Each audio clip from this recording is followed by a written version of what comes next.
হাসিনার পক্ষে ব্যাংক থেকে চাঁদা নিতেন নাসার নজরুল মজুমদার, ফুটবলার থেকে লুটেরা সালাম মুর্শিদে। আওয়ামী লীগের দাপটে হেনরির আশ্চর্য উত্থান, বিদ্যুৎ কেন্দ্রের ঠিকাদারি বাগিয়ে হাজার কোটি টাকার মালিক। এবার সংযুক্ত আরব আমিরাতে প্রকাশ্যে শামীম ওসমান, আজমান সিটি সেন্টারে সঙ্গীসহ শপিং। এবং শনিবার থেকে আবারও রাজনৈতিক দলের সাথে প্রধান উপদেষ্টার মতবিনিময়, অবহিত করা হবে সংস্কার কার্যক্রম।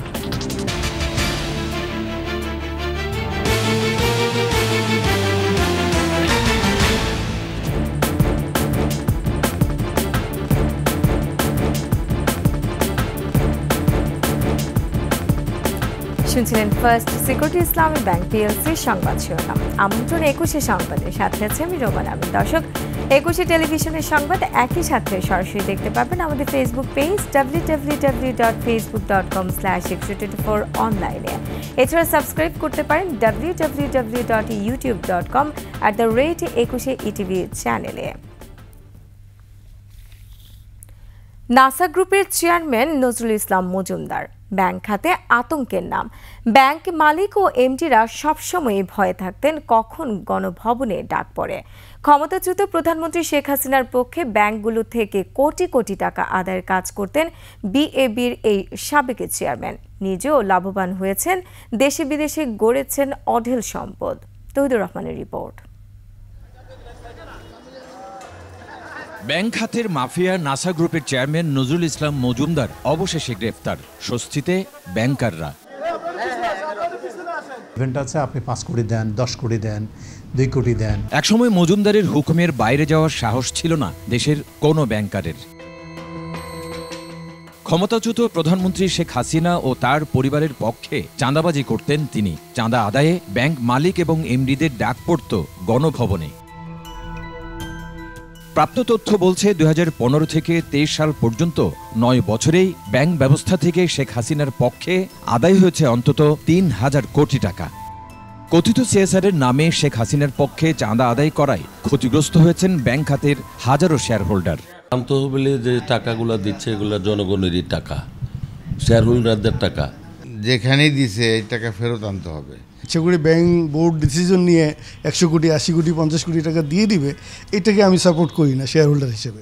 ব্যাংকাররা বলছেন নজরুল ইসলাম মজুমদারের চাপে বাধ্য হয়ে সাবেক প্রধানমন্ত্রীর তহবিলে অর্থ দিয়েছেন তারা। মজুমদারের ইচ্ছের বিরুদ্ধে কথা বলা যেত না। প্রধানমন্ত্রীর কার্যালয় যাওয়া হতো, সেখানে যে যা হয়তো আমি দিলাম 5 কোটি টাকা, আমি 5 কোটি টাকার একটা একটা চেকের মতো বানিয়ে দামি চেক দিয়ে দিচ্ছি। হাসিনাকে খুশি রেখে নিজেও লাভবান হয়েছেন নাসা গ্রুপের চেয়ারম্যান নজরুল ইসলাম মজুমদার। সিআইডি বলছে ২০১৯ এবং ২০২০ সালে লন্ডনে 2টি বাড়ি কিনতে তিনি ব্যয় করেছেন ১,৭৯,৫০,০০০ পাউন্ড, বাংলাদেশি মুদ্রায় ২৯৪ কোটি টাকা। আমার সাথে যদি আপনারা একটু স্লোগানে শরীক হন, আমার বড় বেশি ভালো লাগবে। জয় শেখ হাসিনা। ২০২২ সালে নিজের ৪টি প্রতিষ্ঠানের নামে অবৈধভাবে ২১,০০০ কোটি টাকা ঋণ নেন নজরুল ইসলাম মজুমদার, যার বড় অংশ পাচার হয়েছে। এছাড়া রাজধানীতে ৭৭.৮০% খাস জমি দখলের অভিযোগ রয়েছে তার বিরুদ্ধে। যে টাকাটা অলরেডি চলে গিয়েছে আর কি, যেটা আমরা মানি লন্ডারিং বলি বা পাচার বলি, সেই পাচারেরটা আমরা যতই বলি না কেন, যখন এর টাকা হাত থেকে ফসকে যায়, আমি মনে করি যখন ফসকে যায় এটাকে রিফান্ড নিয়ে আসাটা খুব কঠিন। তবে অসম্ভব না, এইসব নিয়ে যারা ডিল করে, আইনজ্ঞ যারা আছে, তাদেরও হেল্প নিতে হবে। টেকসই অর্থনীতি নিশ্চিতে দেশের ব্যাংক খাতকে দুর্নীতিমুক্ত করার দাবি সংশ্লিষ্টদের। তৌহিদুর রহমান, ২১শে টেলিভিশন, ঢাকা। তারকা ফুটবলার থেকে লুটের রাজনীতি, সালাম মুর্শিদের জুড়ি মেলা ভার। ফেডারেশনের দায়িত্ব নিয়ে দেশের ফুটবলের উন্নয়ন তো দূরের কথা, ধ্বংসের অন্যতম কারিগর ছিলেন সালাম মুর্শিদে। ফুটবলের নিয়ন্ত্রক সংস্থা থেকে গুনতে হয়েছিল জরিমানা, ব্যবসায়িক কার্যকলাপেও করেন সীমাহীন দুর্নীতি। আওয়ামী লীগের এমপি হয়ে সেই দুর্নীতি যেন লাইসেন্সই করে নিয়েছিলেন, গড়েন সম্পদের পাহাড়। আকাশুজ্জামানের রিপোর্ট, জানাচ্ছেন মুমসাত দি নুরি। আমাদের দেশি খেলোয়াড়ও বেশি রাখবেন, কারণ তাদেরকে যদি জাতীয় দল অংশগ্রহণ করবে, এটি স্বাভাবিক। দেশের ফুটবলে তারকা ফুটবলারদের একজন সালাম মুর্শিদি, তবে মাঠের মুর্শিদি সম্পূর্ণ ভিন্ন এক চরিত্র। ফুটবলকে অনন্য উচ্চতায় নেওয়ার প্রতিশ্রুতি দিয়ে বসেন ফেডারেশনের জ্যেষ্ঠ সহসভাপতির চেয়ারে। সেই প্রতিশ্রুতি বাস্তবে রূপ নেয়নি। গত 2 দশকে দেশের ফুটবলে যে দুর্দশা তার অন্যতম কারিগর এই সালাম মুর্শিদি। বাফুফের অর্থ ও রেফারিজ কমিটির প্রধানও ছিলেন তিনি। অর্থ নয়ছয়ে খোদ ফিফার আসামিও হয়েছেন সালাম মুর্শিদি। আর্থিক অনিয়মে 2 বছরের জন্য নিষিদ্ধ হয়েছিলেন তৎকালীন সাধারণ সম্পাদক আবু নাইম সোহাগ। এই বিভাগের প্রধান থাকায় ফিফার কাছে জরিমানাও গুনতে হয়েছে সালাম মুর্শিদিকে। বাংলাদেশ ফুটবলে একটা খুব বাজে অধ্যায় শেষ করেছে। অ্যাট দ্য সেম টাইম ফুটবলে যে তার মেধা, সেটাও সে প্রপার ইউজ করতে পারেনি। ফুটবলের মেধা থাকলে সে ফুটবলের জন্য উন্নতমূলক কাজ করতে, সেটা সে কিছুই করতে পারেনি, বরং ফুটবলের ক্ষতি করেছে। ঘরোয়া লিগে বাজে রেফারিংয়ের কারণে প্রশ্নবিদ্ধ হয়েছে বাংলাদেশ ফুটবল ফেডারেশন। সেই কমিটির প্রধান থেকে উন্নতির কোনো ছিটে ফোঁটাও দেখাতে পারেননি সালাম মুর্শিদি।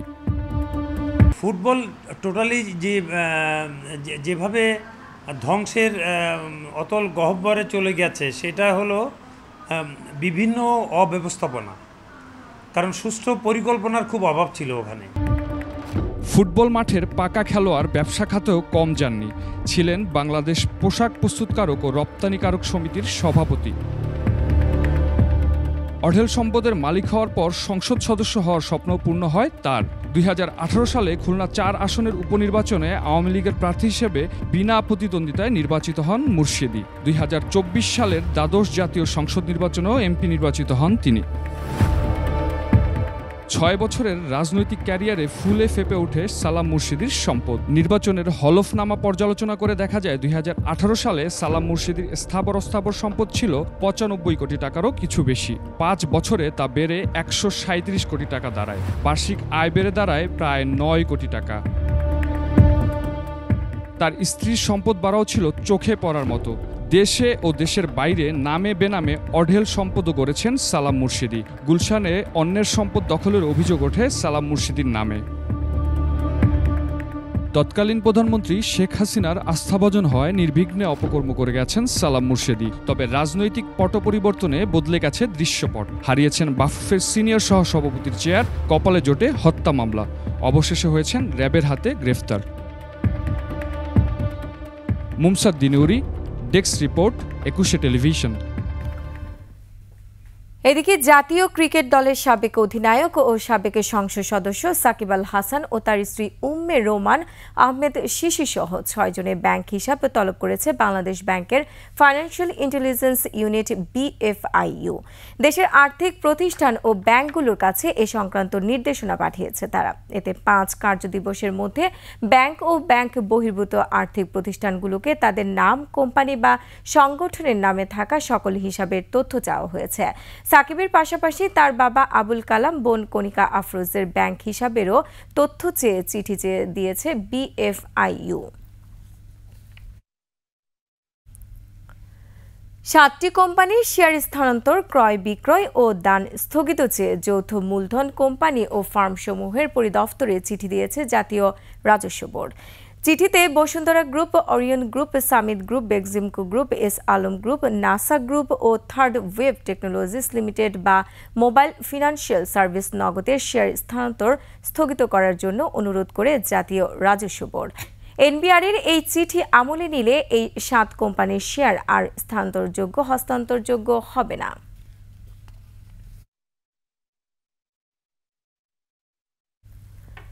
সিরাজগঞ্জে বেসরকারি হাই স্কুলের সহকারী শিক্ষিকা ছিলেন জান্নাত আরা হ্যান্ডে। আওয়ামী লীগ রাজনীতির বদলতে হয়ে যান হাজার কোটি টাকার মালিক। বিনা ভোটে এমপি হওয়া ছাড়াও পেয়েছেন খুলনার পায়রা বিদ্যুৎ কেন্দ্র ও সিরাজগঞ্জ সৌর বিদ্যুৎ প্ল্যান্টের ঠিকাদারি। স্বামীকেও করা হয়েছিল জেলা পরিষদ চেয়ারম্যান। দর্শক, সিরাজগঞ্জ প্রতিনিধি স্বপন মির্জার তথ্যচিত্রে ডেস্ক রিপোর্ট। সঙ্গীতাঙ্গনের চেনামুখ এবং সিরাজগঞ্জ শহরের সবুজ কানন স্কুলের সহকারী শিক্ষিকা জান্নাত আরা হেনরি আওয়ামী লীগের রাজনীতির সুবাদে 2008 সালে জাতীয় সংসদ নির্বাচনে পেয়ে যান দলের মনোনয়ন। হেরে গেলেও শেখ হাসিনার অনুকম্পায় হন সোনালী ব্যাংকের পরিচালক। এই পদ ব্যবহার করে আলোচিত হলমার্ক কেলেঙ্কারির মাধ্যমে হাতিয়ে নেন বিপুল অর্থ। তখন তাকে নিয়ে ব্যাপক বিতর্ক হলেও পার পেয়ে যান। এরপর ঠিকাদারি করে হাজারো কোটি টাকার মালিক বনে যান হেনরি। দ্বাদশ সংসদের একতরফা নির্বাচনে এমপি হন তিনি। স্বামী লাবু তালুকদারকে বানান জেলা পরিষদের চেয়ারম্যান। পদপদবি ব্যবহার করে সিরাজগঞ্জের নানা জায়গায় সম্পদের পাহাড় গড়ে তোলেন হেনরি। দ্বাদশ সংসদ নির্বাচনের সময় দেয়া হলফনামার তথ্যানুযায়ী ১৫ বছরে হেনরির সম্পদ বেড়েছে প্রায় ৪৯৭ গুণ। কালো টাকা সাদা করতে করেছেন বিতর্কিত বৃদ্ধাশ্রম সহ নানা শিক্ষা প্রতিষ্ঠান। অবস্থা মাস্টারি করছে, হ্যাঁ, গান বাজনা বেশি করছে, এই তো করছে। এখন তো কহাগাদার করে দেন মানুষ, তারা ১০০ থেকে ১৫০ বিঘা সম্পত্তি কিনছে। এই যে এই জায়গাগুলা তিনি কিনছেন, কিভাবে সম্ভব এটা আমরাও বুঝতে পারি না। প্রতি সপ্তাহে একটা কাপড় পরে আসতো, ওই কাপড় বৃহস্পতিবার ছুটির দিনে সে ওই কাপড় মানে পরিষ্কার করে পরে সপ্তাহে আবার ওই কাপড় পরে স্কুলে আসতো। বর্তমান তার হলি কোটি কোটি টাকা। হেনরির নিজের লাইসেন্স করা বন্দুক দিয়ে মুসা গুলি করছে, মুসার হাতে বন্দুক পাওয়া গেছে। বৈষম্য বিরোধী ছাত্র জনতার আন্দোলনের সময় ছাত্রদল ও যুবদলের ৩ জনকে হত্যা মামলায় গ্রেফতার হন হেনরি ও তার স্বামী সাবেক জেলা পরিষদ চেয়ারম্যান লাবু তালুকদার। তাদের দুর্নীতির অনুসন্ধান করে সর্বোচ্চ শাস্তির দাবি এলাকাবাসীর। অবিলম্বে তাদের বিচার এই বাংলার মাটিতে করতে হবে। বিনা ভোটে নির্বাচিত এমপি হয়েছেন, তার এই কেলেঙ্কারিতে আমরা সিরাজগঞ্জবাসী হতভম্ব হয়েছি, হতবাক হয়েছি। ৩টি হত্যা মামলা ছাড়াও হেনরি ও তার স্বামীর বিরুদ্ধে বেঁধে দেয়া সময়ের মধ্যে লাইসেন্স করা আগ্নেয়াস্ত্র জমা না দেয়া এবং সেগুলো পরিত্যক্ত অবস্থায় উদ্ধারের ঘটনায় সিরাজগঞ্জ সদর থানায় মামলা হয়েছে। সমর ইসলাম, ডেস্ক রিপোর্ট, ২১ টেলিভিশন।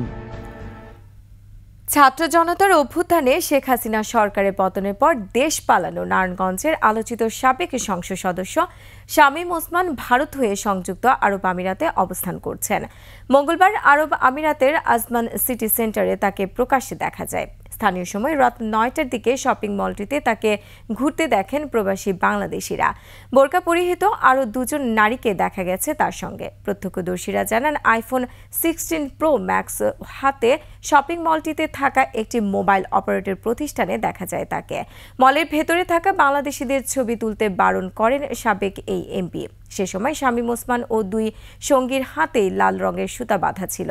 ধারণা করা হচ্ছে সম্প্রতি ভারতের নিজাম উদ্দিন আউলিয়ার দরগা থেকে আরব আমিরাতে গেছেন শামীম ওসমান। এদিকে আওয়ামী লীগ নেতারা কিভাবে ভারতে গেছেন সে বিষয়ে র্যাবের কাছে কোনো তথ্য নেই বলে জানিয়েছেন র্যাবের লিগ্যাল অ্যান্ড মিডিয়া উইং এর পরিচালক লেফটেন্যান্ট কর্নেল মুনিম ফেরদৌস। এইটা একটা টিভি চ্যানেলে দেখতে পেয়েছি, আমি আসলে এই বিষয়ে বিস্তারিত জানি না। আপনি যেভাবে জানতে পেরেছেন আমিও ঠিক সেভাবে জেনেছি। আমাদের যে সকল টিম আছে তারা অবশ্যই কাজ করছে এবং কাজ করে যাচ্ছে, এবং আমরা আমাদের সামর্থ্যে সবটুকু দিয়ে আমরা কাজ করে যাব। শনিবার থেকে আবারও রাজনৈতিক দলগুলোর সাথে মতবিনিময় করবে অন্তর্বর্তী সরকার। প্রধান উপদেষ্টার সাথে এই বৈঠকে আওয়ামী লীগের ছাড়া প্রধান দলগুলোকে আমন্ত্রণ জানানো হবে।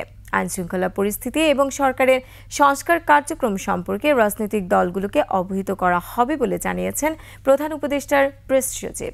আদিত্য মামুনের রিপোর্ট। প্রধান দলগুলোর সাথে উপদেষ্টা অন্তর্বর্তী সরকারের প্রধান উপদেষ্টা ডক্টর মোহাম্মদ ইউনূস রাজনৈতিক দলগুলোর সাথে সমসাময়িক বিষয় নিয়ে আবারও আলোচনায় বসতে যাচ্ছেন।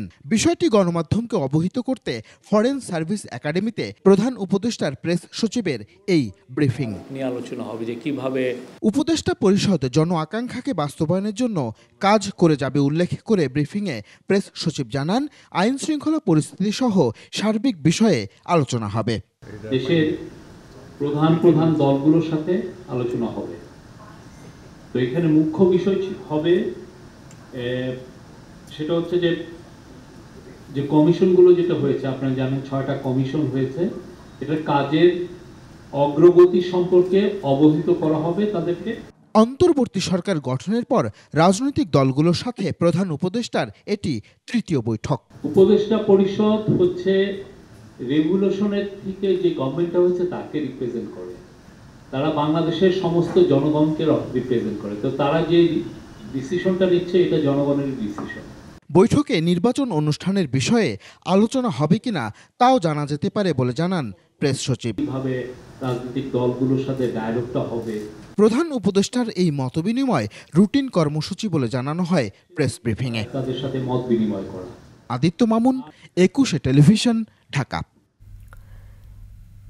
রাজনৈতিক সরকারের কাছে ক্ষমতা হস্তান্তরই সংস্কারের প্রধান লক্ষ্য হওয়া উচিত বলে মনে করছে রাজনৈতিক দলগুলো। তবে সেই সংস্কারের রূপরেখা কেমন হওয়া উচিত তা নিয়ে মত ভিন্নতা আছে দলগুলোর মাঝে। আরো জানাচ্ছেন মেহেদী হাসান। সম্প্রতি প্রধান উপদেষ্টা ডক্টর মোহাম্মদ ইউনূস জানিয়েছেন, দেশে নির্বাচন কবে হবে সেই সময়সীমা তার অন্তর্বর্তী সরকারই ঠিক করবে। তবে সেনাপ্রধান জেনারেল ওয়াকারুজ্জামান এর আগে 18 মাসের মধ্যে নির্বাচন হওয়ার যৌক্তিকতা তুলে ধরেন। আর এই প্রেক্ষাপটে শনিবার থেকে শুরু হবে রাজনৈতিক দলগুলোর সাথে সরকারের সংলাপ। গণসংহতি আন্দোলন বলছে, প্রক্রিয়া ঠিক করতেই একটি প্রাতিষ্ঠানিক কাঠামো জরুরি। নানা ধরনের মত আছে এখানে। একই সাথে নির্বাচন একটা প্রশ্ন, সেই নির্বাচনটা এই পুরো প্রক্রিয়ার একটা অংশ। প্রতিষ্ঠানগুলোর সংস্কার, আইনের সংস্কার, এই পুরোটা মিলে তো রাষ্ট্রের একটা রূপান্তর। সরকারকে সহযোগিতা কেবল তো বক্তৃতার ব্যাপার না, এটা তো আসলে একটা কাঠামোগত জায়গাটা কি হতে পারে সেটা তাদের তৈরি করতে হবে। এখন এটা আমরা বলেছি যে একটা জাতীয় একটা ন্যাশনাল পলিটিক্যাল কাউন্সিল মতো গঠন করা যেতে পারে, যেটার মধ্য দিয়ে রাজনৈতিক দলগুলোর সাথে একটা নিবিড় যোগাযোগ সরকারের থাকবে। বিএনপি বলছে, সংস্কার একটি চলমান প্রক্রিয়া, দ্রুততম সময়ের মধ্যে নির্বাচন অনুষ্ঠানকে গুরুত্ব দিতে হবে। সব ক্ষেত্রে যদি সরকার সময় নেয় তাহলে এর তো অন্তহীন একটি ঘটনা হবে। সরকার বর্তমান তারা এটা শুরু করতে পারে, কিন্তু এটা শেষ তো একটা সরকারই পারবে, এটা আমাদের বিবেচনায় ব্যক্তিগতভাবে আমি তা মনেও করি না। কিন্তু সবথেকে বেশি জরুরি হচ্ছে একটি নির্বাচিত গণতান্ত্রিক সরকার। সব দলমতের সমর্থন নিয়েই সরকারকে সংস্কার করতে হবে বলেও মত এই বিএনপি নেতার। জনগণের সবথেকে বড় নিরাপত্তা কর্মী। মেহেদী হাসান, 21 টেলিভিশন, ঢাকা। সংবাদ এই পর্যায়ে নিচ্ছি বিরতি। যখন ফিরছি তখন অন্যান্য খবরের সঙ্গে আরো থাকবে। হিজবুল্লাহর হামলায় 8 ইসরায়েলি সেনা নিহত, জাতিসংঘ মহাসচিবকে তেল আবিবের অবাঞ্ছিত ঘোষণা। সবই হবে বাসায় বসে। আইডিএলসি আমার ফাইন্যান্সিয়াল পার্টনার বলেই সেভিংস করতে পারছি ডিজিটালি।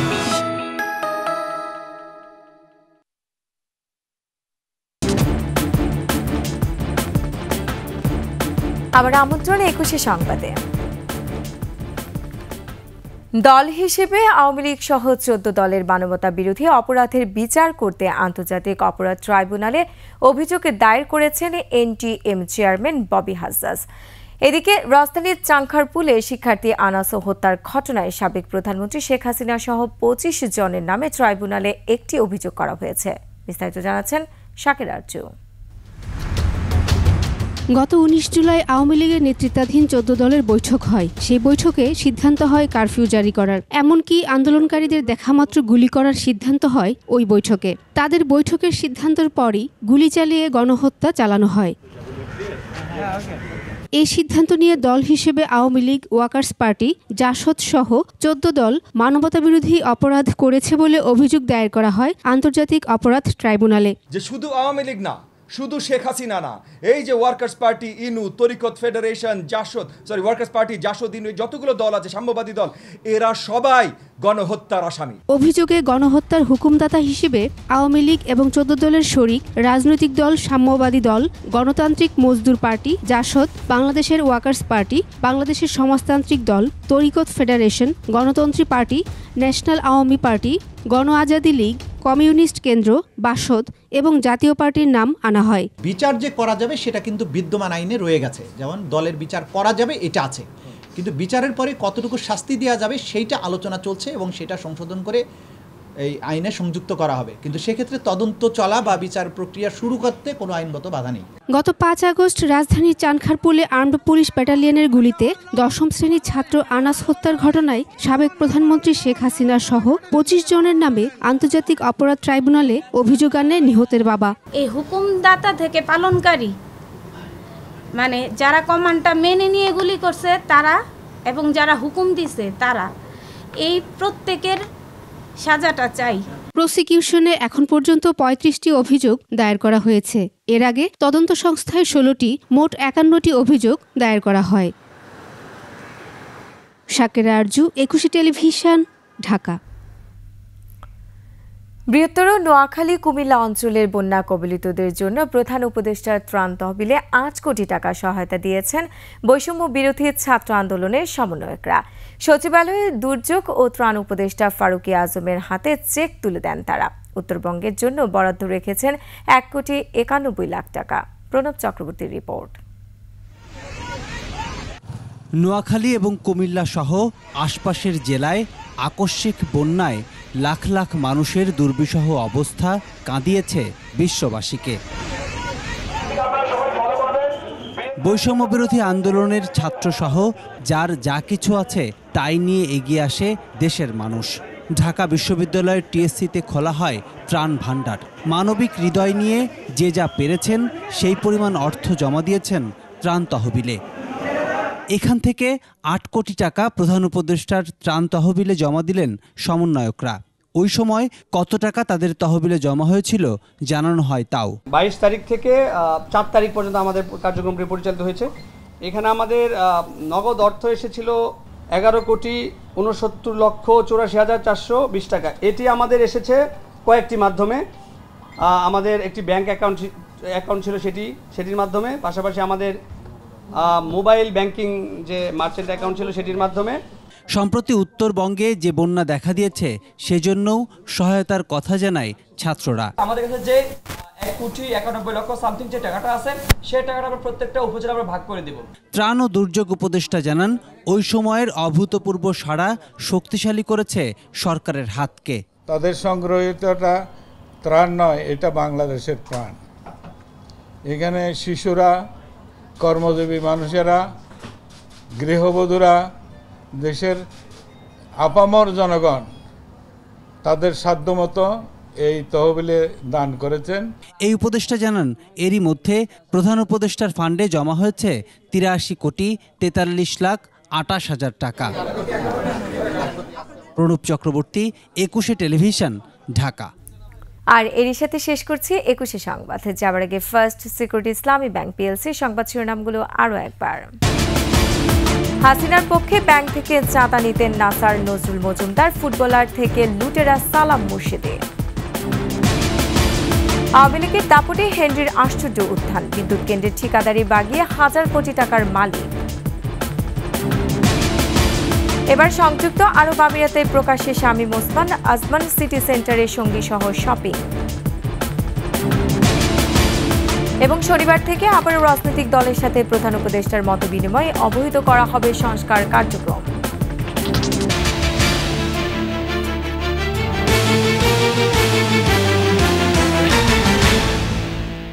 দর্শক, সর্বশেষ সংবাদ জানতে ডায়াল করুন 2021 নম্বরে, আর ভিজিট করুন 21tv.com এই ওয়েবসাইটে। ফেসবুকে ভিজিট করতে পারেন www.facebook.com/2124 অনলাইনে। এছাড়া সাবস্ক্রাইব করতে পারেন www.youtube.com/@21etv চ্যানেলে। এতক্ষণ সঙ্গে থাকার জন্য ধন্যবাদ। পরবর্তী সংবাদ দেখার আমন্ত্রণ রইল। 21-এর সাথেই থাকুন।